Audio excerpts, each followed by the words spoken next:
But I guess of all of the challenges that they present for a quarterback, what's at the top of the list? I think the pass rush. I think whenever you come across a defense that keeps it super simple, it's probably because they got really good guys. We joke around in the quarterback room and say this is the defense that says line up and play football. So I think when you have those guys starting with the edge rushers and the rotation they have internally, I think the biggest challenge is going to be us staying disciplined for 60 minutes and sticking to the plan. I want to ask you about Drake, just as his star has sort of exploded nationally. What have you observed from him in terms of how he's handled that? He's same guy that I met back in late January, early February. The same things that mattered to him then matter to him now. I remember he broke the record for the completion percentage for the franchise. I congratulated him, and he didn't care about that. He said, congratulate me when we win a Super Bowl. So he doesn't care about the individual accolades, doesn't care about the MVP hype, doesn't care about anything of that nature. He just wants to win. How can his legs and the use of his legs help him this week? I think that just adds another element that the defense has to defend. When you have an immobile quarterback, you're kind of at a disadvantage because it's 10 guys versus their 11. And then as soon as you add the quarterback's ability to run, now it's an even playing field. The point about Drake, again, we see the big arm and the scrambles, et cetera, et cetera. From your perspective as a coach, do you have a favorite play that might be overlooked? Like, this was so good because of the finer details, and this play stands out to you personally. I think the touchdown to Kyle Williams in the night game, just because there's a lot of stuff going on at the line of scrimmage that he was able to take care of and communicate to, the other 10 guys on offense, and then we were able to hit an explosive. So that's one of the things that stand out. And then going back to the Miami game, when some of the things, we talked about in the offseason came to life, those are two plays that I think when I go back at the end of the season and kind of grade the entire season as a whole and start to make the teach tapes and everything for next year, those will be two plays that, are at the forefront. The second Miami game or the first Miami game? The first Miami game when we transferred up, hit Ramondre on the little stutter and go. Yeah, that was pretty neat. You've seen that a couple times since then. Yeah, I've hit it a couple times. I don't know how. Oh, sorry, Chris, go for it. How has, just the intermediate balls from him, right? Like the touch passes. Yeah. I mean, how much of that is something that he is natural to him or something that you've seen him kind of working at? I think he works everything that he does. I think he works at. But I think it's definitely an acquired skill. We talk about, are you a thrower of the football or a passer of the football? Are you just trying to throw it through every single window, or are you trying to make it easier for your skill players to catch the football? I think I think Drake has a great touch and the ability to change his arm angles and to change the trajectory of the ball, which I think we saw on the touchdown pass to Hunter Henry when it just reached over Derwin's hands. I think he has a great knack for that. This whole Drake thing, are you familiar with the nickname stuff? The Drake May? Yeah, Where do you fall on that? And it's funny. I try to say it at least once a day, and I struggle. Is it Drake May? Is it Drake May? And my wife makes jokes about it all the time. And Josh asked me where it comes from. I said it's because he's so simple that he has the most simple nickname in America. His nickname is his name. And does that match? That matches his personality. He's a competitive guy, fiery guy. But when I saw that, I'm like, this is fitting. And do you get into bakeness at all? Do you even know what bakeness is? I believe that's his wife. She made some baked goods once a day in December, and we had a lot of baked goods in the quarterback room. We went down to Baltimore, and one of my uncle's students is a big fan of Bakemas. He's a teacher in Baltimore, so he brought me a bunch of baked goods to bring back for Ann Michael in Baltimore. So it's reaching different parts of the country. Different parts. What was your favorite? Did you have She actually made the other day some salted chocolate chip cookies, which were pretty good. How do they end up in the quarterback? Drake brings them in. Yeah, brings them in and drops them off in the O-line room when we're done, and then Doug Marrone comes back with an empty cart of snacks.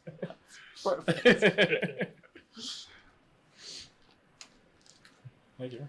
I didn't know Ashton Grant might have been asked or whatever regarding the strip sack fumbles.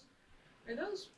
Do you attribute those more to kind of him trying to do too much, or always looking to try to make a play, as opposed to just say, "Look, I'm going to take the sack here"?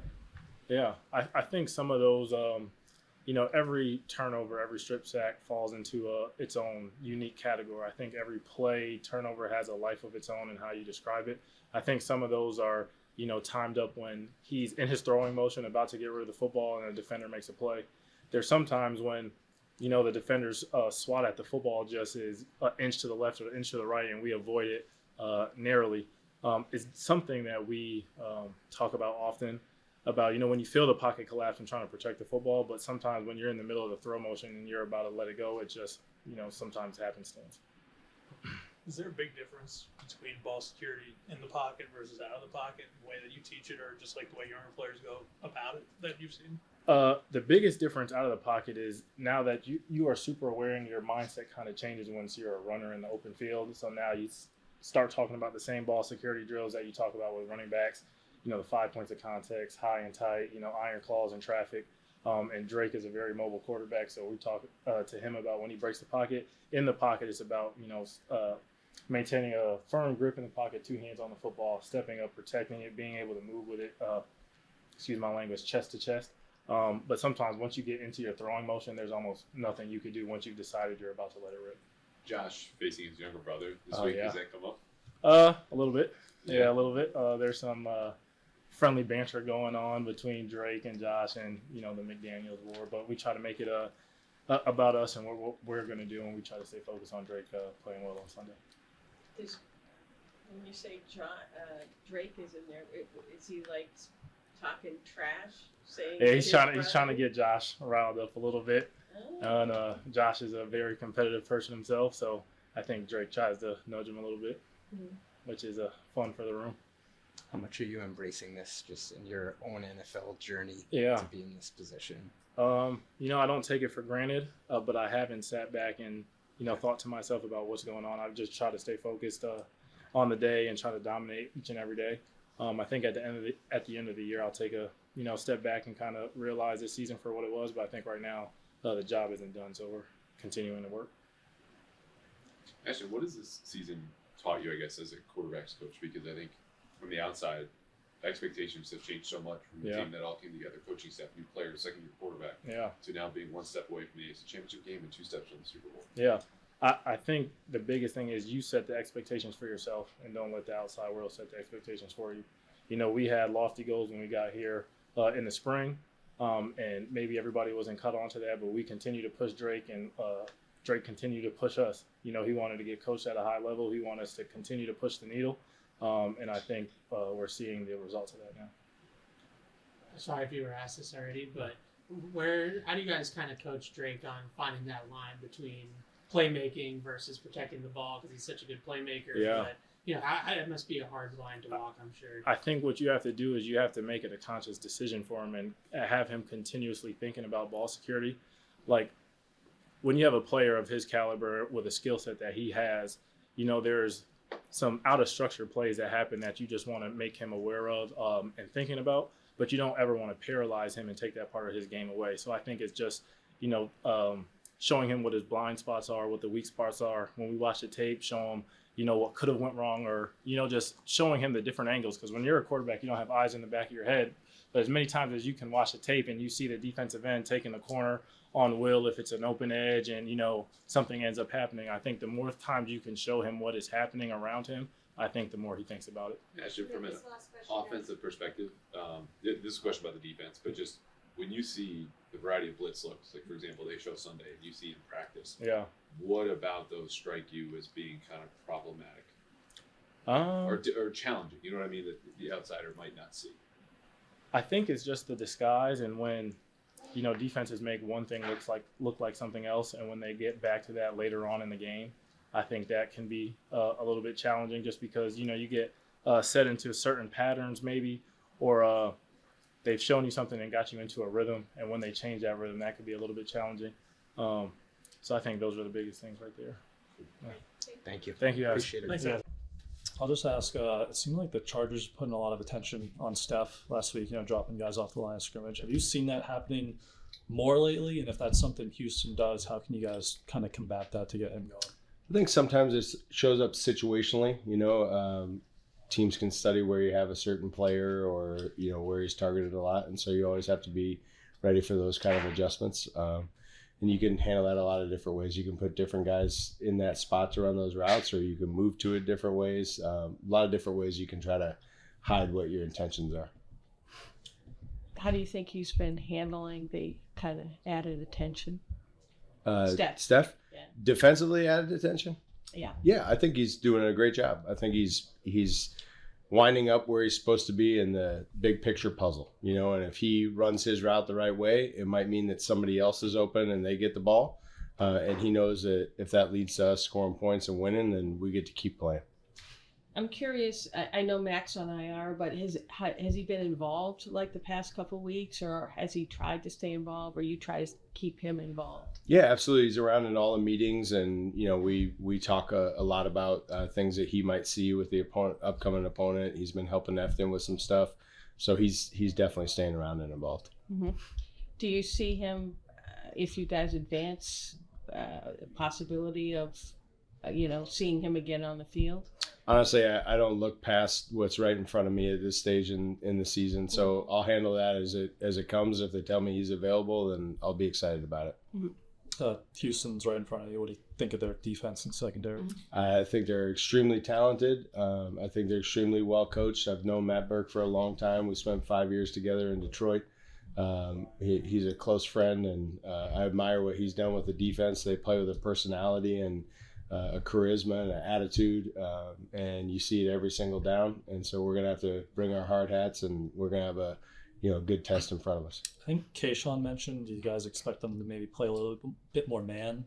Is that something you're looking for? And I know Drake, I think he was like 1 for 5 against man. Like, what do you think some of those issues were last week against that? Yeah, I think those stats against man can be really misleading, because I think sometimes it comes off as man or match or whatever. I mean, you always have to get open against somebody, right? And I would say that, a team that's as talented as they are, from a personnel standpoint, they can do a lot of different things and succeed at it if you aren't on top of your details. So our biggest challenge is going to be doing the little things the right way, every single play, one play at a time. And if we do that, I think we'll have a chance. Thanks. Yeah, good to see you. You good? Good? Yeah. All right. Guys, or acknowledge, hey, these are the things that we've done well consistently, but hey, listen, this is what we need to do better as we move forward. And my experience, when you play and you get into these situations in the playoffs and you keep playing, it gets harder and harder, and it's more challenging as you go. Different schematics, different schemes, different matchups, different things that you do. So each week you have to do a good job, at least from my point, from our job as coaches. It's, hey, listen, how do we prepare these players? How do we, kind of try to simulate stuff that's very difficult to simulate, live. So that's a challenge for us, and that's what we need to do. We need to do a good job, and we need to be consistent. Are there during practices, any advantages you maybe give to the scout team when you face a Daniil Hunter and a Will Anderson where they have those rare skill sets? I don't know. I mean, I was with Will for a year. I was at Alabama, when Henry was there, the linebacker, and get to see them every day. I mean, it's amazing how far they've come, how hard they work. It's very difficult to simulate things that, people that have special qualities have, we try to do it the best we can, and we appreciate it. But it's a lot of film study. It's a lot of what you're doing. You try to simulate a lot of it so the players can feel it and see it. And that's what you try to do as a coach, and try to put them in the best situation that you can. There's a lot of talk this week about the Texans really just rushing those front four and not blitzing a whole lot. Is that what you see, and when do they bring out those blitzes? Again, my job is not to try to predict, what's going to happen. My job is to make sure that, hey, listen, we get those guys up front prepared and ready to go, no matter what has to happen. I mean, obviously you have to prepare.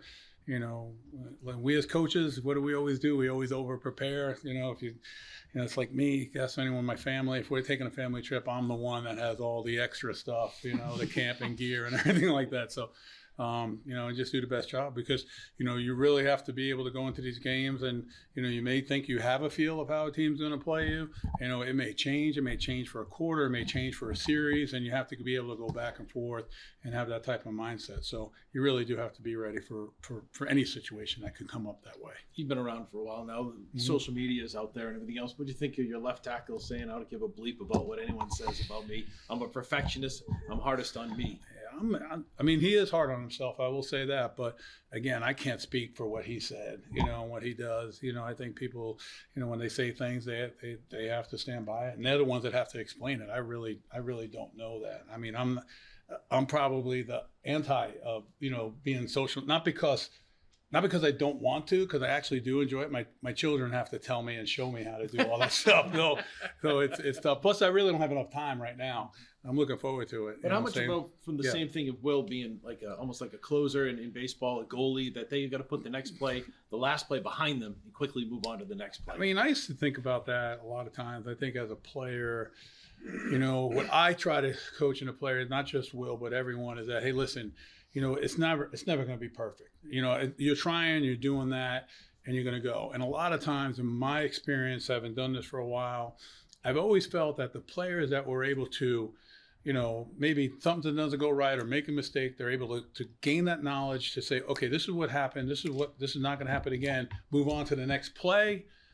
Those players tend to have a greater success rate than the one that goes back in the huddle and goes, oh, I can't believe that happened. What am I going to do? What's going to, so a lot of this stuff, you see in these top end athletes in this whole league, that's been going on for a while, where I think you do need to forget that, because there's no need to worry about the last one. It's done. All you can do is move on to the next one. So what are you going to do on the next one, to get yourself ready? And, that's part of coaching. At least I've always taken pride in being able to, not Will, but I'm saying any player in general, just trying to make sure they coach that in them, to make sure that, hey, listen, stuff's going to happen. All right. Everyone's a pro. All right. Everyone's going to go. I've seen the greatest of great players getting beat, and they come back the next play and they go at it just as hard. And you have to have, I think it's an important quality that you need to have to be successful, or to have a long, career in this league. If you have the ability. I'm sorry. I know we've asked a lot about Will and Jared, but how have you seen Morgan and Michael Wenu build chemistry and gel over the course of the season? I mean, I can't say enough about, both those guys, and, Garrett Bradbury. I mean, the mix of, hey, you have guys that have played, quite a bit of football. You have guys that aren't afraid to try to help. I mean, I think that's the one thing that happens a lot of times, that, hey, man, I might have all that knowledge, I might have all that experience, but, I'm not really going to give it to anyone else. Let them figure it out themselves. The players in our room, from what I've seen, have been very much more proactive, saying of, hey, this is how you take care of your body. This is what, and not just to, not to Jared and just Will. I'm talking about to the other guys in the room. So I can't say enough about those guys, enough good things of what they brought to the room, from their experience as players and how they take care of their body, to, how they go about studying, to, what their thought process is when they play. And I think they've shared that with multiple players, and I appreciate that. And I think it even goes across the ball to, some of our veteran defensive players that have helped our guys. When it comes to Thayer's role, is that a little bit of you, a little bit of Thomas? Like, how do you guys get him ready to play that? No, I would say, hey, listen, it's a combined thing. I think, obviously, Haas and Cougs do a great job of trying to try to get whoever is in that role ready, and then how we implement it. Obviously, it's everyone involved on the offensive side, saying of what we want to do, and then who's doing it, then, hey, coach is involved with all that situation, and what's the best matchups, the best way we can do it, and what can maybe give us an advantage. With Will, you said that he's tough on himself. Just how have you seen that as a coach? I would worry if somebody wasn't, tough, I think, on himself a little bit. Then, meaning like, if you made a mistake and you're like, it's all right, no big deal. It's a big deal. You know what I'm saying? I'm talking about, and I'm not talking about in game, I'm talking about in everything that you do, so I think we have a lot of guys in that room that are very prideful and that are tough on themselves. So, no one wants to go out there willingly and make a mistake. Right? No one wants to go out there and willingly, saying not do it. So, these guys, they're professionals for a reason. They take a lot of pride in it, and they're going to put a lot into it. So, I would say a lot of them have that quality. When the run game was kind of struggling, it was time on task was something we heard a lot. And you got that time on task. It seems like there's almost been a 180. Sorry. Are there any fundamental differences that you've seen from the blocking unit in terms of the success in that run game? I think I probably could have done a better job earlier. You know what I'm saying? And what the way we wanted it to. But credit to him that he came to work every day. He never pouted. He never complained. He dealt with whatever he had to deal with us. We tried to find ways to help him. He bought into those things. and he went and worked on him every day at practice, and he's gotten better each week. And I'm really excited for him that he did that, because it's easy to go in the tank when you feel like everything's not going the way I want it to. Woe is me. I've had this tough 6-8 months of my life. But credit to him, he continued to work. And obviously credit to Mike, because it's easy to just say, forget about it, move on, especially when you have some other talented guys in the room. But, Vrabe's true to form and who he is as a man, more so than the football coach.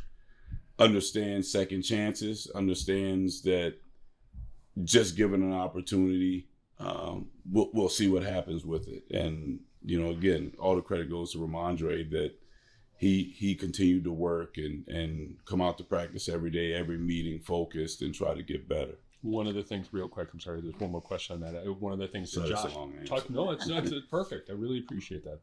The one of the things that Josh told us today was that it's the most, it's the best part of coaching. Seeing someone like that succeed, going through all he went through, seeing him have the success that he's had, especially over the last 3, 4, 5 games. Right. That's the best single part of coaching, just to see a guy succeed like that. I would absolutely agree. That is the most rewarding part of being a coach. I always kind of equate it to like Christmas time with your family. Like there's no greater time than on Christmas morning when you see your wife and your kids open up their gifts and the excitement on their face. So it's the same thing as a coach. When you coach something, you show it to them, you coach it, you show it. Then when it happens, you do all these things in practice, and then when it shows up on the field in a game, to have the opportunity to show it to them, they're like, see, here's that drill we did, or here's what you've been working on. Because then a picture's worth 1,000 words. So they've been hearing us say it, hearing us saying it, but then Vrabes can put it up on the big screen in front of the whole team and talk about something that this kid has been doing, this player has been doing in practice, and it showed up, or something that he knows that, an individual coach is coaching, and then it shows up on film and it allows us to have success in a critical moment in the game. There's no greater feeling as a coach. And then obviously you can see the smile on their face that they've executed it. And now that's kind of where the belief and the trust comes in. So it's awesome to see those guys succeed. Coach, the fullback position doesn't get much credit, but working with Jack Westover, what has he brought to the team this year? Jack is a awesome human being. He's a tough, hard-nosed kid that does everything he's asked to do. Loves the team. He goes out there. He'll sacrifice his body, and he's a worker. He's extremely an extremely hard worker.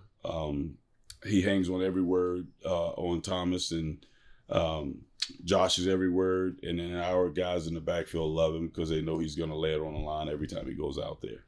I guess for fans not necessarily paying attention to the fullback, what are they missing on the field that he brings besides the physicality?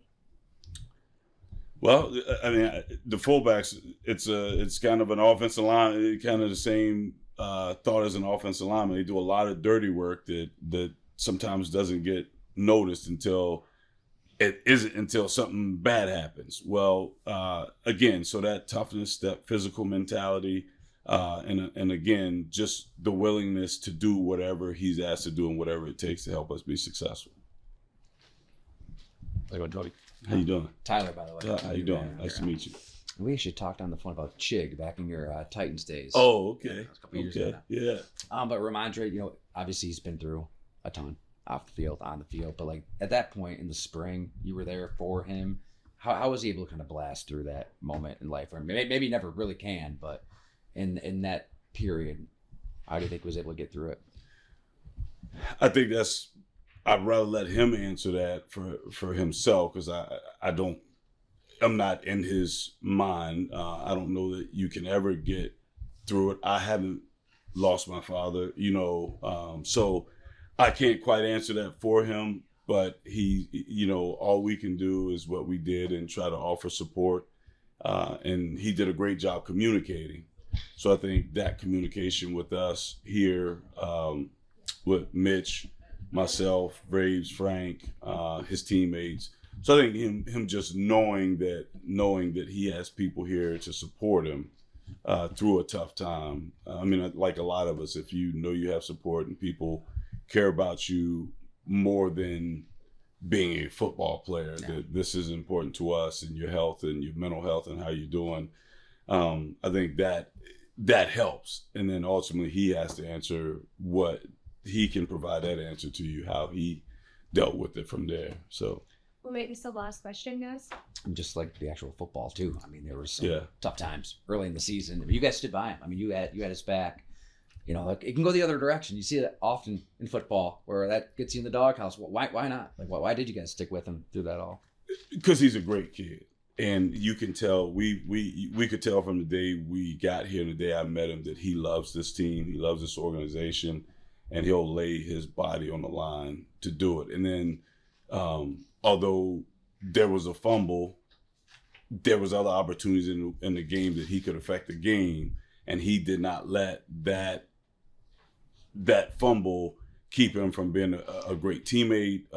In particular, football, it didn't stop him from doing his job in pass protection. He didn't go in the tank and just hang his head and woe is me. He still did the other things within the scheme, within the game to help the team win. And obviously, our job as running backs is to take care of the football, but he's also done a really good job in pass protection. He's done a good job blocking down the field. He's done a good job catching the ball out of the backfield. So he just continued to do those things, and that ultimately gave us the comfort that and the knowledge that, and helped us understand that he loves this organization. He'll do whatever it takes to be successful. And he never complained, never griped, never not worked hard, just did everything the right way. Thanks, So, Tony. Thanks a lot, Tony. All right, thank you.